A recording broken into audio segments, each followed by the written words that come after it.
Hello, hello, hello. Good evening and welcome. And if this is your first time, I'm so glad that you're here. And if you are returning, I am so glad that you're here. My name is Ajako O. Brown Esquire, and these are my Thursday Thoughts.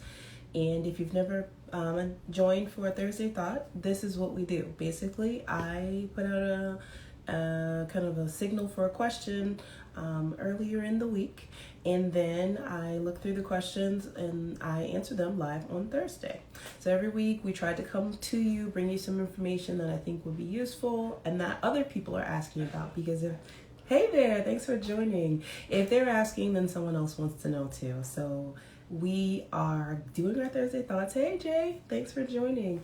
And so I just want to say again, thank you all for being here. And if you did not know, Brown Law, my firm, is having a trademark giveaway. Thank you. Brown Law, my firm, is having a trademark giveaway. Please check out the details. It's very simple, easy to enter. Follow me, follow my firm, repost the post, tag us, let us know that you're interested. We do this every year. We will continue to do it every year. We want to give back. We want to make sure that you can own your stuff. And so just, do the necessary. Don't be afraid. Take that chance. Step out. Let us help you own your stuff. All right. That's enough of that. So tonight we are talking about, it's going to be quick. We're talking about 10 things that you can do with a registered trademark, right? Because I had the question asked to me, I have my brand, I'm building it. Why do I need to go through this process, spend money, wait the time, defend, whatever it is? Why do I need to do this? What is the value? What can I do with a registered trademark that I can't do with my brand that I'm just building out here on my own? So here we go. The first thing you can do is use that R symbol. It is a crime to use that symbol without having a registered trademark, but that when you do that after your brand, lets people know that you're serious about your brand. It puts people on notice that you are claiming ownership to this brand and that they shouldn't infringe. And that is very important, because when you build a brand, you may have what we call common law rights, and they're usually limited geographically. So when you register for a federal trademark, we're talking about a nationwide protection and priority. So the first thing is you get to use the R once you have a federally registered trademark, and it puts people on notice. The second thing is, just like I said, you've got that nationwide priority to other marks who are not registered. And there's like a famous case. It's about the Burger King, and before Burger King became this national known franchise, there was a small little Burger King, but they never registered. And they've been in business for, let's say, 20, 30 years. And then along came this franchise that was going state to state to state, and they battled it out for years. And what ended up happening was, in this little tiny geographic area, the store that had been there and doing business got to keep the brand, and they couldn't have a competing new Burger King there. But everywhere else across the nation became that franchise. And so you don't want to be that small guy who's limited to a tiny geographic area when you're building a big, beautiful brand. So that's the second thing that you can do once you get a registered trademark, is have nationwide priority. Then the third thing that you can do when you get a registered trademark is get extra damages. So more money to you when people infringe upon your brand. Because what happens is, when you use the R, or when you've done the registration, that is what the courts, or what we term as constructive notice. So someone can't say, oh, I just started my brand, I had no idea, because they should have looked. And because you've done the work to get the registration, they're put on notice, which then entitles you to some extra funds should an infringer try to use your brand, and then you have to take them to court. It entitles you to some extra money, so it's worth it to put that notice out there. And then the fourth thing that you get, or you can do as a benefit of registering your trademark, is you get sort of an assistance from the U.S. Patent and Trademark Office in policing your brand. Now, This is not me saying you don't need to watch your brand, or this is the full spectrum of brand protection that you need to do once you have a registered mark. But what they do is they look through, common databases, their own database, when a new mark comes for registration. And if yours is already there, registered and valid, then they will say, and it's similar or confusing, they will deny this newcomer the ability to register their brand. Now, again, that doesn't mean that's all that needs to be done, but you get kind of an alley-oop in the sense of they are going to work on your behalf, on the behalf of all those who have a registered trademark. So you get that as a bonus, help policing your brand. Once you have the registered trademark, another thing you can do that you can't do with the common law trademark is you can use that application or that registration as the basis for your registration in 90 other nations. And that agreement is called Madrid Protocol. And so you've already filed your application, it's already yours. You go through this process, you pay the fee, and the presumption is that you have a valid mark in whatever country has signed this agreement, so it can transfer over to these other 90 countries, which is amazing, especially in this day and age when we think about, the internet is not only national but international. Very easily can you have customers and clients around the world should you so desire. Okay, so that was 5. The sixth thing, you can submit your mark to what is called the Trademark Clearinghouse, right? As the internet expands and we get more what they're called as generic top level domains, which is basically like the ending to your website. So if your website or domain is .com or .net, and as they expand and add .pizza, .shop, .gorilla, I don't know, I'm making that up, to prevent people from creating a somewhat similar or copycat of your registered brand, you register this mark within the Trademark Clearinghouse, and as they open up the internet with these additional endings, people will be prevented from buying that domain that matches your registered mark. You need a registered mark to be able to enter into this clearinghouse, so that's something you can't do without that. The other thing that's kind of following up with on that is that you get assistance with cyber squatters, and that's so you have a registered domain and someone has your domain, they never had any intention of using it, they're kind of holding it hostage.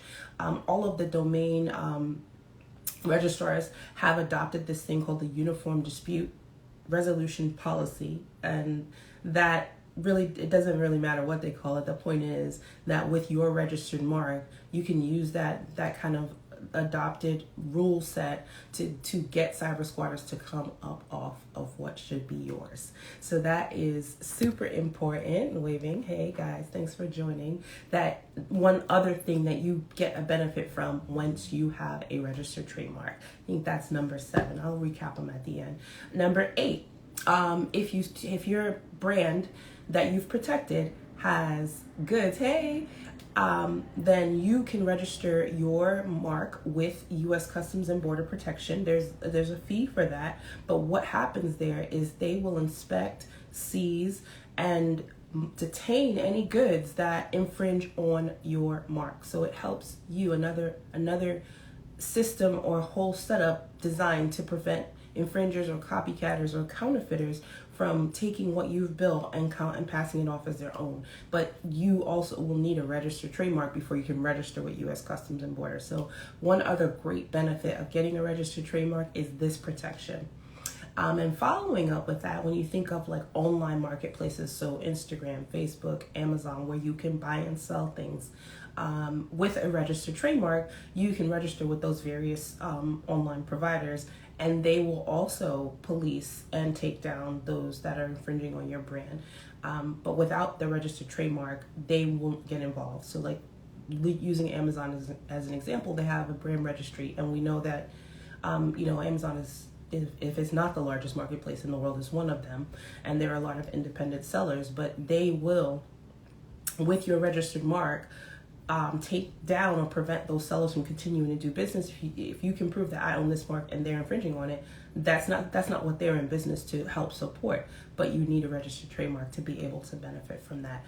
And lastly, which I think is very important and maybe people don't often think about, is when you get ready to, if you get ready to ever sell your business, the registered marks that you own will increase the value of your brand. If you think about all of the big brands that you know, their valuation, if you think of Apple, if you think of Dell, if you think of Google, the big part of what their stock is worth, what their company is valued at, when we say it's a $8 billion organization, it's about the brand.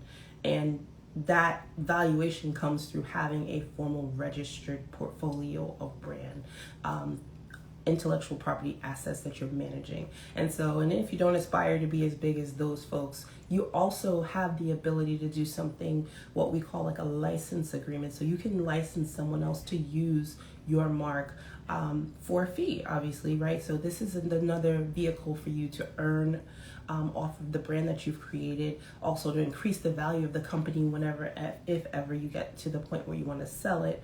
And also, if you ever wanted to do a franchise, let's just say that you're building something and you realize, I really have something great here. I have a school system, I have this early childhood center, I've got a hair care salon, but with the way that we do it is unique and different, and we really want to bring this across the country. You can franchise that concept that you've developed, that is your business, and then lease and license. People have the right to kind of recreate what you're doing. Think Supercuts or so. I'm just making that up, but you get what I'm saying. And those are things that you cannot do without a registered trademark. So those are just, and there's more, but those are just 10. We want to keep it quick. I don't know how long we've been on. I think it's just about 11 minutes. So we try to keep it just under 10 minutes for our Thursday thoughts. And I will recap them really quickly. 10 things I wanted to give you that you will benefit from once you get a registered trademark. And the first is using the R symbol, right? It gives the public notice that you are protecting this brand. And then it gives you nationwide priority. So now you're not limited to a geographical area when you're talking about protecting that brand. When we think about it, we're on Al Gore's internet. No one wants their brand to be limited to the city or state where they reside or a small local area. You get extra damages from infringers because they've been put on notice by the fact that you've done the registration, that their brand is out here and it's owned by someone else. So they can't pretend, or they can't use like a good faith, oh, I didn't know, and defense or excuse, however you want to call it. That's not something that would fly, and it would allow you to receive extra coins if you have an infringer and you end up having to take them to court. You'll have help policing your mark from the U.S. Patent and Trademark Office, because their job is to make sure that they don't register confusingly similar marks to ones that have already been registered. Again, you can submit your mark to the Trademark Clearinghouse to prevent cyber squatters as they open up new domains. You can also use the Uniform Dispute Policy Resolution to get cyber squatters off of the current domains. You can get assistance with U.S. Customs and Borders to prevent copycatters, counterfeiters from bringing in goods that are confusingly similar to the mark that you own. You can get assistance from online marketplaces to prevent counterfeiters and infringers from using your mark.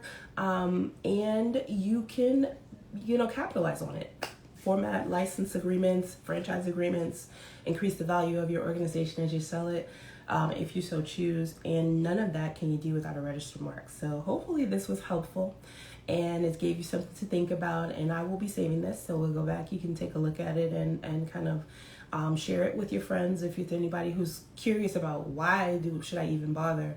Cyber squatters, maybe I didn't say it clearly. Hey fella, the cyber squatters are folks who would get your domain that matches your brand, and then they really have no intention of using it. They are just sitting on it because they know you want it, because it goes with your brand, and then they want to sell it to you for some exorbitant price.